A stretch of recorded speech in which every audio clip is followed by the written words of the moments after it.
আমি একজন শিক্ষক। আমি আজকে আমার এখানে অনেক ছাত্র আছে। আমি আসছি ছাত্রদের ভবিষ্যতে যাতে ন্যায় সঙ্গ সব দায়িত্ব যেন সরকার নিয়ে নেয়, যেন এই সরকারের প্রথম আমরা সুনিশ্চিত করে আমার ছাত্ররা ঘরে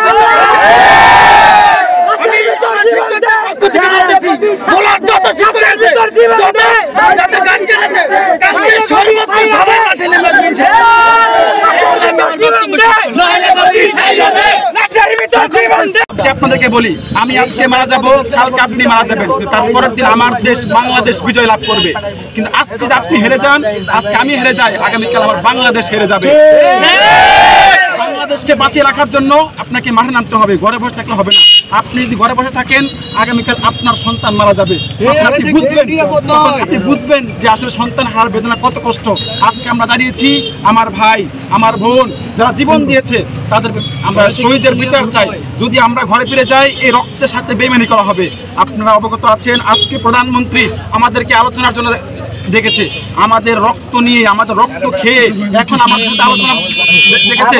আমরা আলোচনার জন্য বসি, তাহলে এই রক্তের সাথে বেইমানি করা হবে। তাই আমরা এই রক্তের সাথে বেইমানি না করে বিচার চাই এবং স্বৈরাচারের পতন চাই।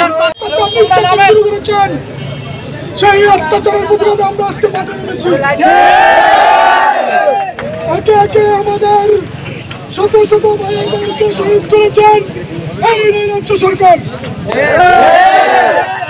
আমরা ঝড় বৃষ্টি বাধা উপেক্ষা করেও আজকে শহীদ মিনারে শহীদ ভাইদেরকে স্মরণ করে মোমবাতি জ্বালিয়ে আমরা অবস্থান কর্মসূচি পালন করছি।